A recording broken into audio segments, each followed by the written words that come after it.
Assalamualaikum warahmatullahi wabarakatuh. Selamat datang di channel Hikmah Misteri. Dan tentunya masih bersama saya Mas Nara. Apa kabar kalian semua? Semoga selalu baik-baik saja, sehat badannya, dilimpahkan rezekinya, dan dihindarkan dari segala mara bahaya. Amin.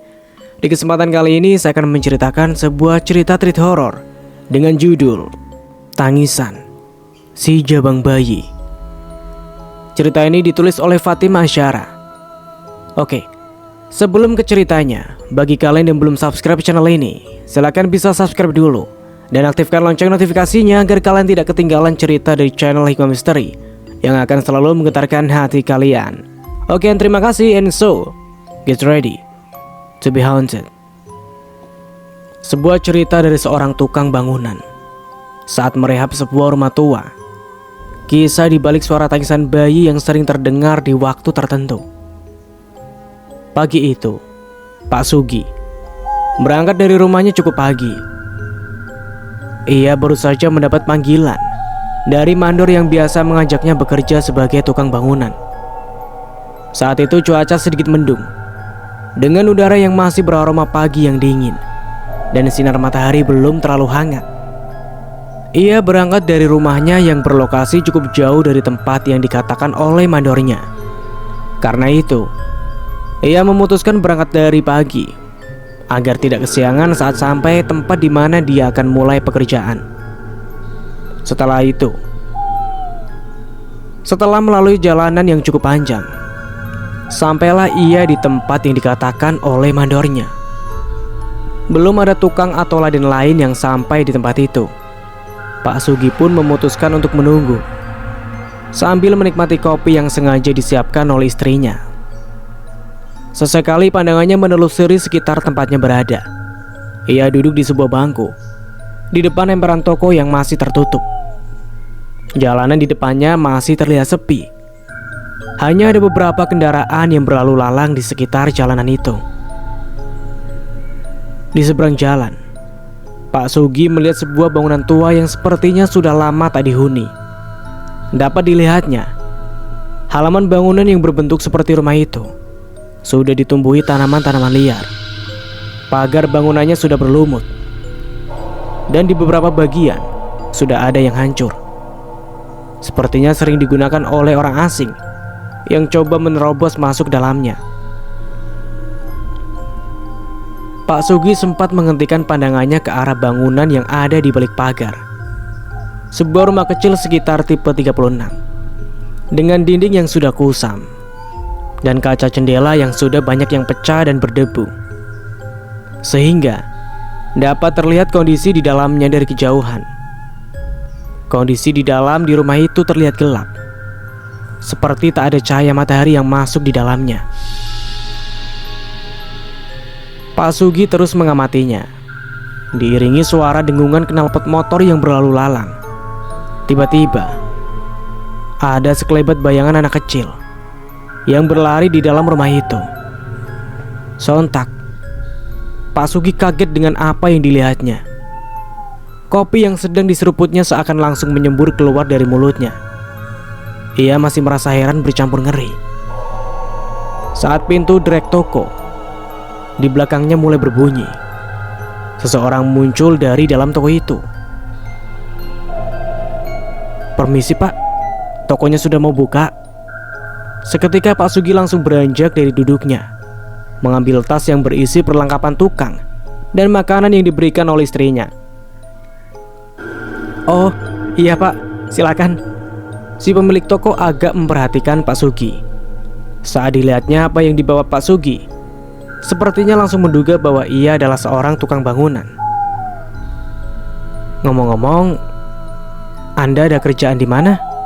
tanya pemilik toko. Pak Sugi belum bisa memastikan jawaban. Pasalnya ia pun masih menunggu mandor yang mengajaknya bekerja datang dan menjelaskan di mana lokasi pekerjaan.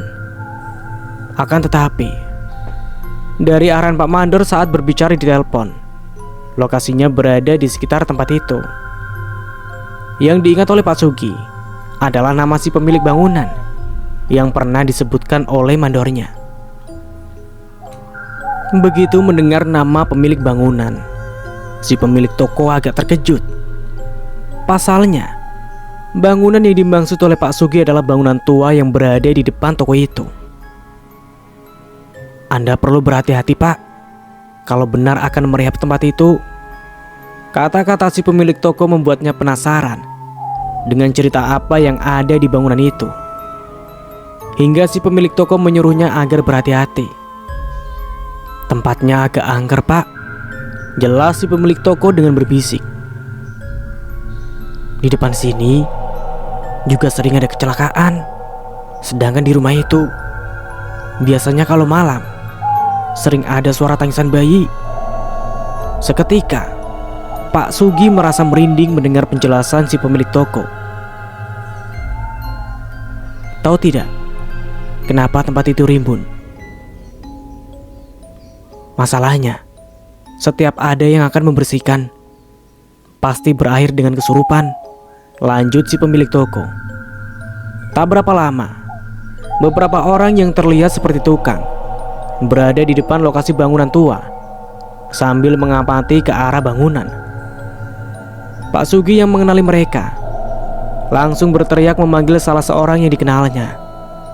Sesaat sebelum Pak Sugi berpamitan dengan pemilik toko, terdengar suara benturan cukup keras di jalanan tepat depan bangunan tua itu.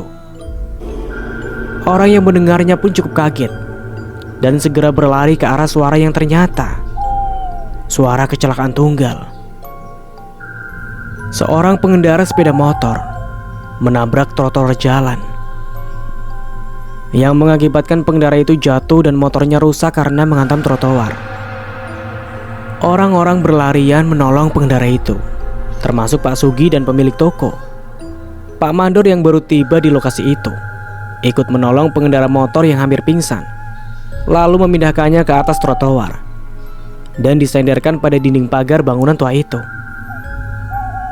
Nah, belum apa-apa sudah ada kejadian seperti ini, gumam si pemilik toko yang suaranya terdengar oleh Pak Sugi. Saat ditanya, pengendara itu menjelaskan bahwa dirinya kaget saat sedang berkendara. Tiba-tiba ia melihat seorang anak kecil yang entah dari mana datangnya sedang merangkak di tengah jalan. Pengendara itu berniat menghindari anak itu, sehingga ia seketika membelokkan motornya ke pinggir jalan dan akhirnya menghantam trotoar. Beberapa orang yang mendengar penjelasan si pengendara merasa keheranan karena tak ada anak kecil yang dimaksud olehnya, karena jalanan masih sepi. Kejadian itu seperti memperkuat keyakinan Pak Sugi bahwa tempat itu benar-benar angker, seperti yang dijelaskan oleh pemilik toko. Pak Sugi hampir saja enggan melanjutkan rencananya untuk bekerja dengan Pak Mandor yang mendapat tugas merehab bangunan tua itu. Kalau saja ia tak teringat dengan keadaan dapur rumahnya yang hampir tak berasap. Karena hampir sebulan ia tak bekerja, mungkin ia sudah memutuskan untuk mundur. Rasa pekewo dengan Pak Mandor pun membuatnya memberanikan diri akhirnya. Semua kembali pada aktivitas masing-masing.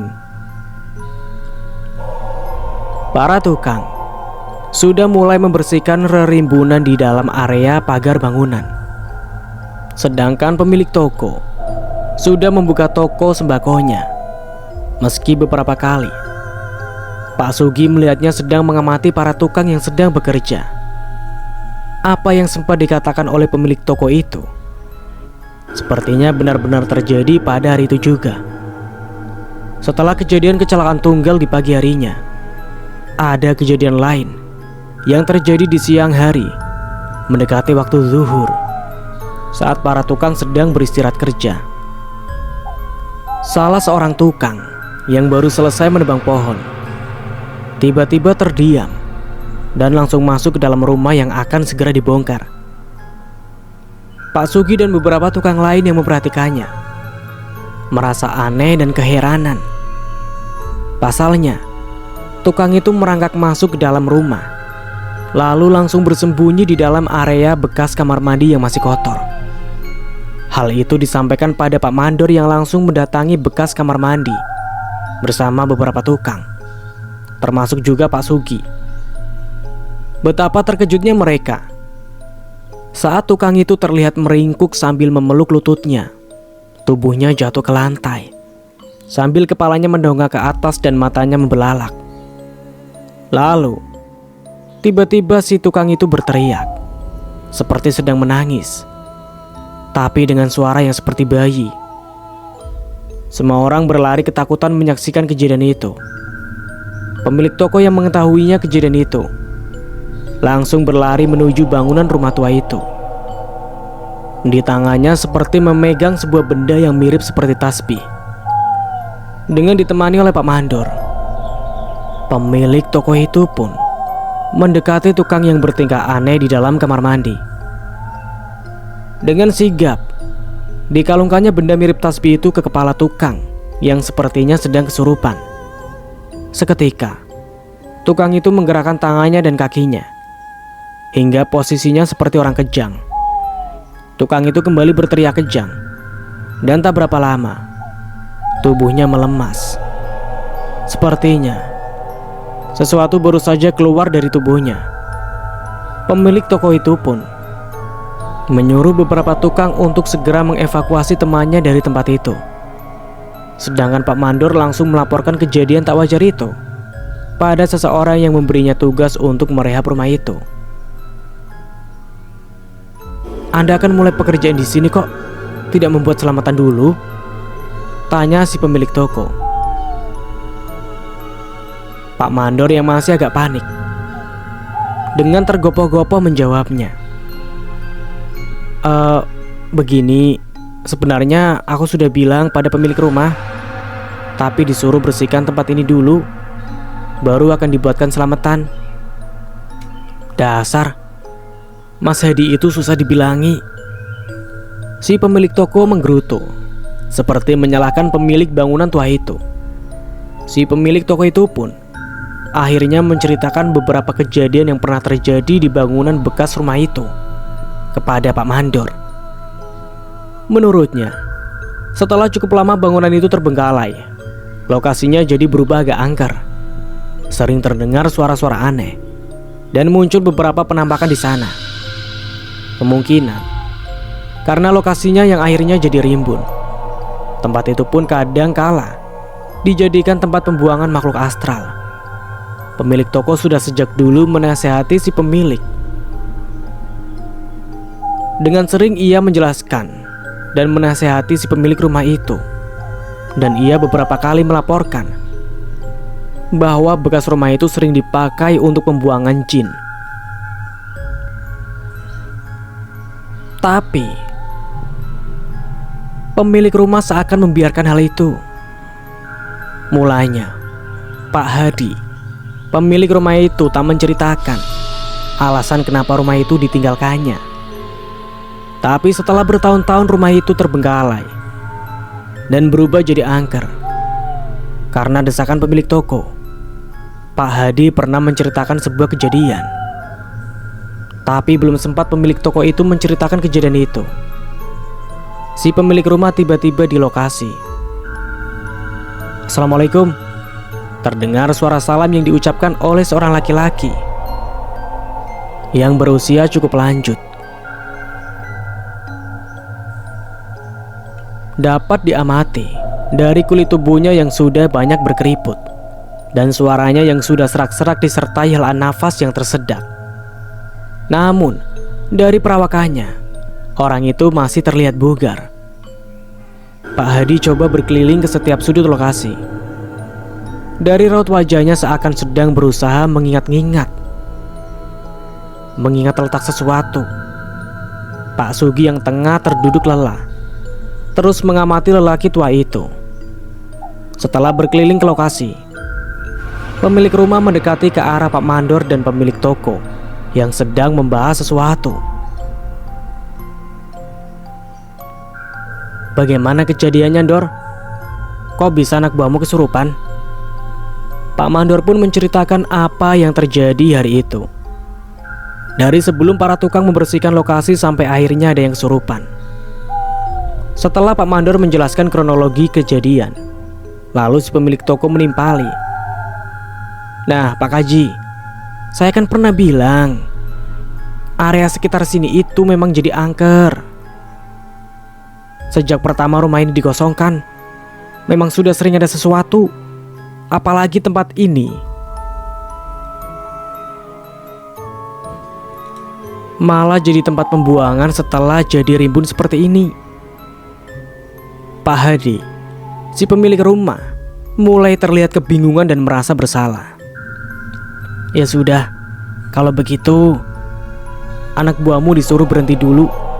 Nanti sore ku ajak orang pintar dulu ke sini agar tempat ini dibersihkan. Pemilik rumah itu bergegas pergi dari tempat itu, dan para tukang yang rencananya akan menyelesaikan pembersihan lokasi akhirnya pun dibubarkan.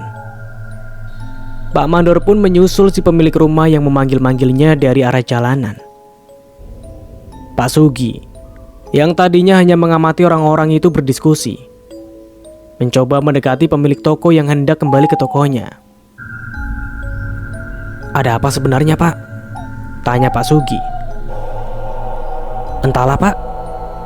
Aku tak ingin ikut campur urusan orang lain," jawab pemilik toko, yang akhirnya pergi meninggalkan Pak Sugi tanpa penjelasan.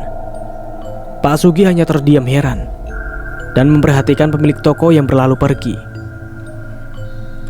Segera ia bersiap untuk membenahi peralatan tukangnya. Beberapa tukang yang lain pun sudah bersiap untuk meninggalkan tempat itu. Akan tetapi, tiba-tiba Pak Sugi merasakan ada sesuatu yang sedang mengamatinya dari dalam rumah yang ada di belakangnya. Pak Sugi pun menoleh, dan sekelebat bayangan aneh terlihat olehnya masuk ke dalam ruang kamar mandi yang arahnya terlihat dari jendela kaca yang pecah. Merinding, Pak Sugi pun langsung buru-buru pergi dari tempat itu. Esok harinya, Pak Sugi berangkat paling awal ke lokasi itu. Ia kembali menunggu kedatangan tukang lain di tempat yang sama, seperti hari sebelumnya. Tak seperti sebelumnya, toko itu sudah buka, dan begitu melihat Pak Sugi, pemilik toko menghampirinya. "Wah, kamu masih berani lanjut kerja?" Pak Sugi hanya tersenyum pada pemilik toko itu. Orang itu pun mengajaknya untuk duduk di bangku yang sengaja diletakkan di bagian luar, sambil menunggu tukang yang lain datang. Pak Sugi pun diceritakan tentang apa yang terjadi. Yang terjadi setelah sore hari, setelah para tukang membubarkan diri. Sore itu, pemilik bangunan itu kembali datang bersama beberapa orang yang tak dikenal. Pemilik toko itu hanya memperhatikannya dari dalam tokonya. Ia hanya menduga telah dilakukan semacam ritual pengusiran makhluk astral yang sering mengganggu di tempat itu. Karena khawatir apa yang dilakukannya di sana dapat berpengaruh dengan tokonya, ia segera menutup toko lebih awal dari biasanya. Dari dalam rumah, pemilik toko itu seperti dapat mendengar suara-suara yang berasal dari tempat itu. Suara yang paling keras terdengar adalah suara bayi yang menangis histeris. Tak hanya itu, samar-samar ada juga suara auman harimau yang melawan. Menurut si pemilik toko itu, ritual pengusiran itu dilakukan hingga tengah malam. Beruntung tidak ada anak kecil di keluarganya. Pagi harinya, pemilik toko agak penasaran dengan tempat itu, sehingga ia bangun lebih awal untuk memeriksa kondisi bangunan tua itu. Rupanya, pemilik toko itu agak mengerti perihal masalah gaib. Pak Sugi pun sudah mengira sejak saat kejadian temannya yang kesurupan. Pemilik toko kembali menjelaskan bahwa tempat itu belum benar-benar bersih sepenuhnya. Masih ada dua makhluk yang tersisa di tempat itu. Sesosok makhluk berwujud anak kecil, dan yang satunya seperti sosok yang jadi pemomongnya, yaitu wanita tua yang kadang menampakkan diri dengan wujud menyerupai kuntilanak. Pak Sugi pun kembali diperingatkan agar lebih berhati-hati saat bekerja di tempat itu. Di hari kedua itu, pekerjaan rehab berjalan dengan lancar tanpa adanya gangguan seperti hari sebelumnya. Lokasi yang awalnya rimbun sudah terlihat cukup bersih.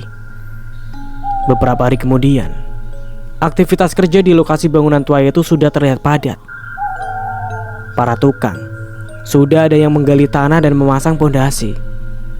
Tukang yang lain ada yang membongkar bagian atap rumah. Pak Sugi sendiri bertugas membuat pondasi rencana bangunan baru. Pemilik rumah beberapa kali datang ke lokasi untuk memantau hasil kerja Pak Mandor.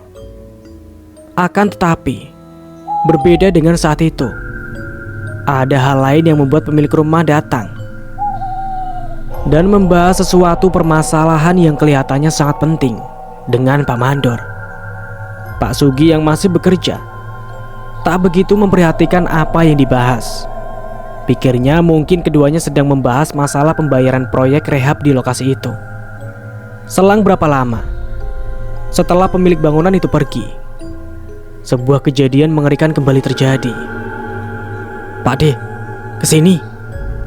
Lihat Pak, ini apa?" teriak salah seorang tukang bernama Amin. Pak Sugi yang masih memasang batu pondasi langsung mendekat ke arah Amin yang sedang menggali tanah di area belakang bangunan. Diikuti oleh beberapa tukang, Amin terkejut karena dari dalam tanah yang digalinya seperti mengalir darah berwarna merah gelap. Gelap kehitaman yang bercampur dengan lendir. Entah darah apa yang tiba-tiba merembes dari dalam tanah yang katanya cukup gembur dan mudah digali itu. "Itu darah!" Sontak, Pak Mandor yang mengetahui kejadian itu langsung berlari ke arah kerumunan tukang yang sedang menyaksikan apa yang keluar dari dalam tanah. "Aduh, gawat Le, gawat!" gerutu Pak Mandor yang sepertinya ketakutan. Mungkin dia tahu apa yang sebenarnya ada di tempat itu. Berhubung jam kerja yang sudah hampir selesai, airnya tepat di tanah yang mengeluarkan darah itu diputuskan untuk ditutup dengan adukan semen dan pasir agar rembesan darah itu berhenti. Saat itu, Pak Mandor benar-benar ketakutan, seakan ia akan mendapatkan masalah besar. Pak Sugi yang mendapat perintah untuk menutup rembesan darah itu terus bertanya-tanya apa yang sebenarnya terkubur di dalam tanah itu. Sempat ia mengira ada seorang atau binatang yang dengan sengaja dikubur di tempat itu. Tapi siapa yang menguburnya dan kapan? Sebelum para tukang pergi, Pak Mandor yang mulai memperhatikan tingkah Pak Sugi menyuruhnya untuk paling akhir. Alasannya, pemilik rumah akan segera datang untuk melihat lokasi kejadian. Dengan perasaan yang masih takut, Pak Sugi terpaksa menuruti perintah Pak Mandor. Cukup lama mereka menunggu si pemilik rumah, namun tak kunjung tiba. Sedangkan langit sudah mulai terlihat gelap. "Pak, ini yang punya rumah jadi datang apa tidak sih?" tanya Pak Sugi yang tiba-tiba saja merasa khawatir. "Entah lagi, coba kita tunggu sebentar lagi. Kalau tak juga datang ya sudah tinggal saja," jawab Pak Mandor. Keadaan sekitar pun hampir berubah gelap, sedangkan pemilik rumah belum juga datang. Tiba-tiba Pak Sugi seperti mendengar suara aneh. Suara tangisan bayi yang samar-samar terdengar lirih. "Dor, seperti ada suara bayi nangis, Dor. Dengar tidak?"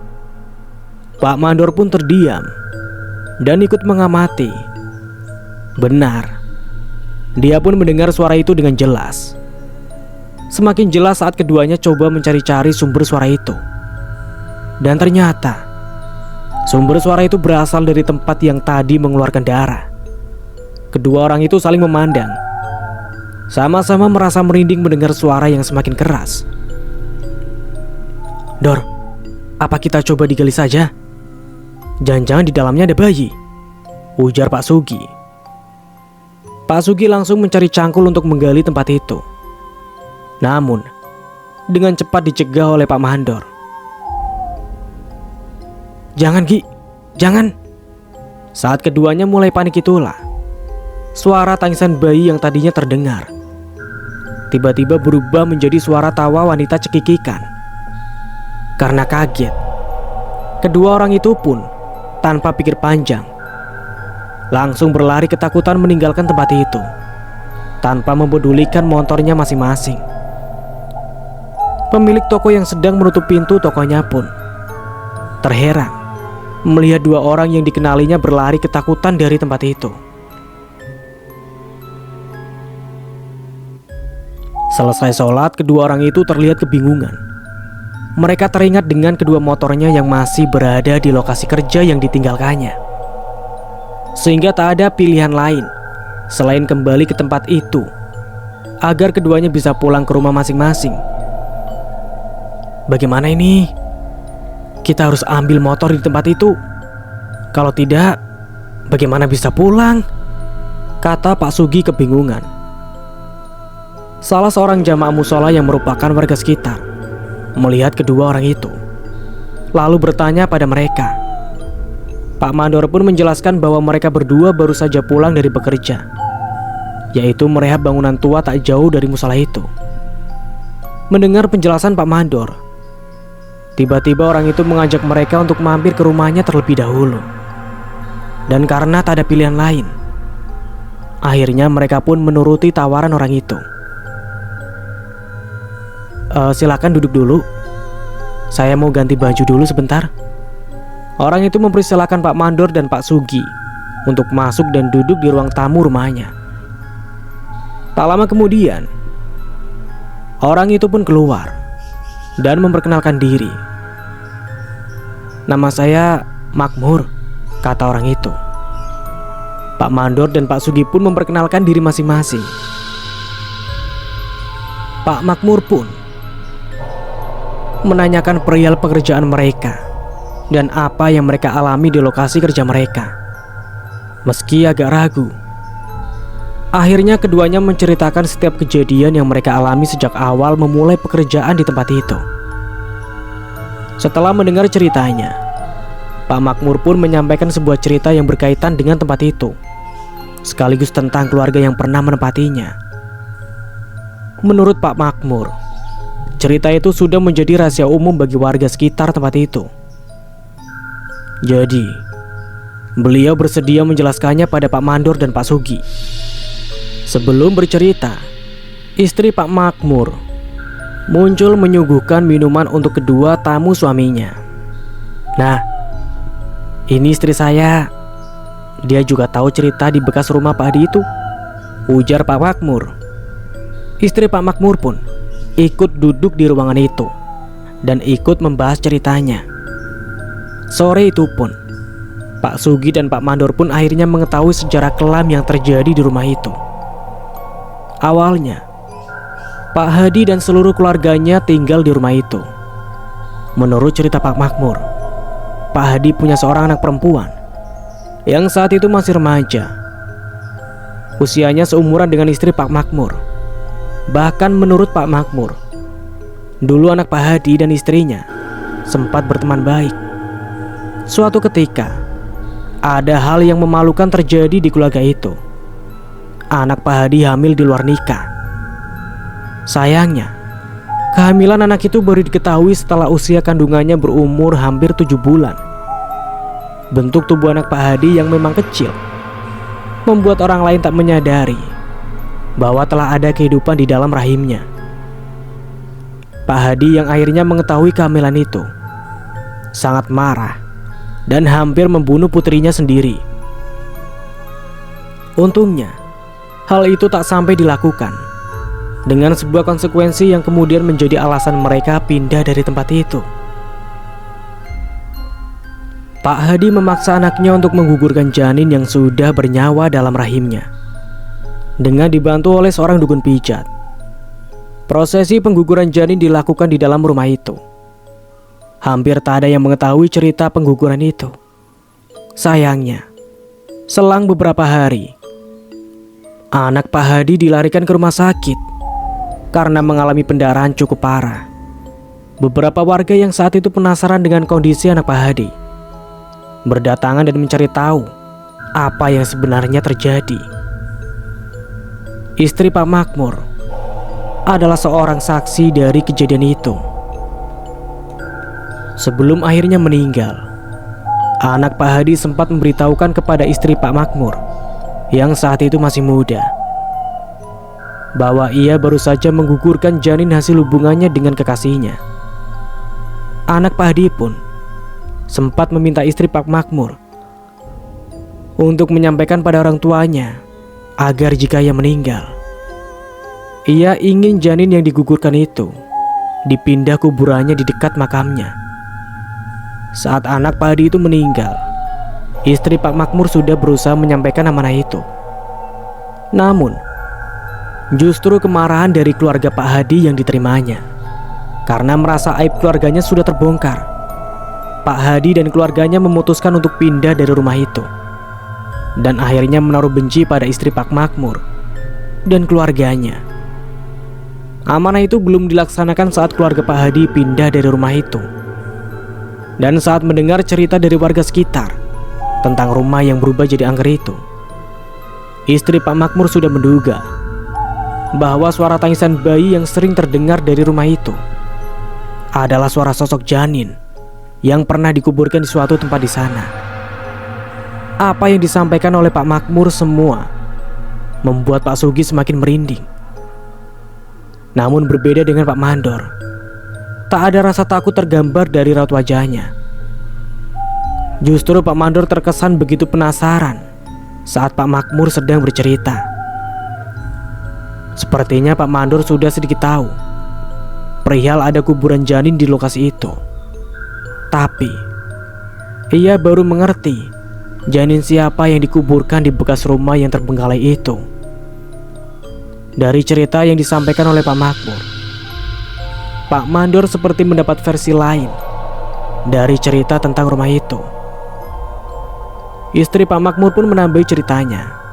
Sekitar 1 tahun setelah kepindahan Pak Hadi dan keluarganya, istri Pak Makmur pernah beberapa kali melihat penampakan teman baiknya berada di sekitar rumah itu. Sesekali ia merasa sosok itu seperti sedang menangis meminta tolong. Pernah juga sosoknya terlihat sedang menggendong bayi berjalan-jalan di sekitar rumah itu. Mulanya ada orang yang menempati rumah itu, tapi karena sering mendapat gangguan gaib, akhirnya orang itu keluar. Tak ada yang berani menempati rumah itu dan akhirnya jadi terbengkalai. Istri Pak Makmur pun sempat diganggu oleh sosok temannya, anak Pak Hadi, di awal meninggalnya. Tapi setelah diobati dan akhirnya menikah dengan Pak Makmur, sosok itu tak lagi mengganggunya. Sampai ia mendengar lokasi itu akan direhab. Istri Pak Makmur kembali didatangi oleh sosok temannya dalam mimpi. Ya, kalau bisa kuburan janin itu dipindahkan sesuai permintaan temanku itu, tutur istri Pak Makmur. Tak terasa azan Isya pun tiba. Mereka bersiap ke musola. Dan setelah itu rencananya mereka akan kembali mendatangi lokasi itu untuk mengambil motor Pak Sugi dan Pak Makmur yang masih di sana. Pak Mandor dan Pak Sugi ditemani oleh Pak Makmur menuju ke lokasi itu. Sesampainya di sana, ternyata sudah ada Pak Hadi dan beberapa orang yang berkumpul di depan area bekas pagar. Alah, ini orangnya datang, celetuk Pak Hadi yang melihat kedatangan Pak Mandor dan Pak Sugi. Namun raut wajahnya tiba-tiba berubah saat melihat kedua orang itu datang bersama Pak Makmur. Mur, kamu mau apa kesini? Sudah, tahu saya ikut campur. Pulang saja. Saya hanya mengantar pekerja Anda ini, Pak. Mereka tadi ketakutan, katanya melihat penampakan. Jelas Pak Makmur. Pak Makmur belum sempat meninggalkan tempat itu saat seseorang keluar dari lokasi. Terlihat orang itu tengah membawa sebuah cawan cukup besar yang terbuat dari tanah liat. Pak Sugi hanya mengira bahwa apa yang ada dalam cawan itu adalah bekas janin yang pernah dikubur di lokasi itu. Ia pun bingung. Apa mungkin janin yang sudah terkubur selama belasan tahun itu masih menyisakan bagian tubuhnya? Lalu darah yang keluar dari dalam tanah itu sudah pasti bukan darah si jabang bayi. Lalu darah apa? Hal itu masih terus jadi pertanyaan bagi Pak Sugi, sehingga ia menceritakan pada saya tentang cerita itu. Keesokan harinya, pekerjaan di lokasi itu dihentikan. Menurut Pak Mandor, ia memutuskan untuk mundur dari proyek rehab itu. Alasannya, Pak Hadi seakan mempersulit pembayaran untuk proses rehab rumahnya. Tapi Pak Mandor sepertinya tidak mengatakan alasan sebenarnya. Tapi, saat Pak Sugi diajak oleh Pak Mandor untuk bekerja di lokasi lain, Pak Mandor mengatakan alasannya mundur dari pekerjaan di tempat itu. Alasannya adalah karena Pak Mandor sempat menyarankan apa yang dipesankan oleh istri Pak Makmur pada Pak Hadi. Karena tersinggung, akhirnya Pak Hadi memutus kerja dengan Pak Mandor. Dan beberapa hari setelah pekerjaan itu dihentikan, Pak Mandor mendapat kabar dari Amin, tukang yang pertama kali menemukan darah di area bekas rumah itu. Setelah kejadian itu, hampir setiap malam, Amin terus ditemui oleh sosok perempuan muda yang menanyakan bayinya. Entah apa maksudnya, perempuan itu seakan terus meminta tolong agar ia mencari keberadaan bayinya. Pak Sugi sedikit menekan nada bicaranya saat bercerita tentang itu. Berarti janin itu dibuang oleh Pak Hadi. Saya yang mendengar cerita itu hanya dapat merasa miris.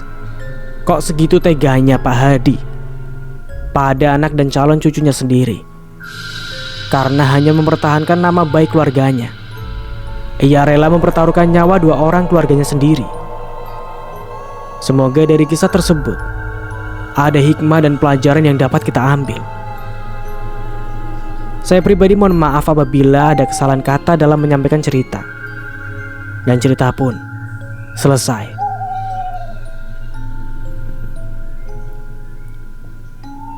Kita ambil sisi baiknya dan tinggalkan sisi buruknya. Sekali lagi dari saya mohon maaf bila ada salah kata. Akhir kata, wassalamualaikum warahmatullahi wabarakatuh. Sampai jumpa di video berikutnya.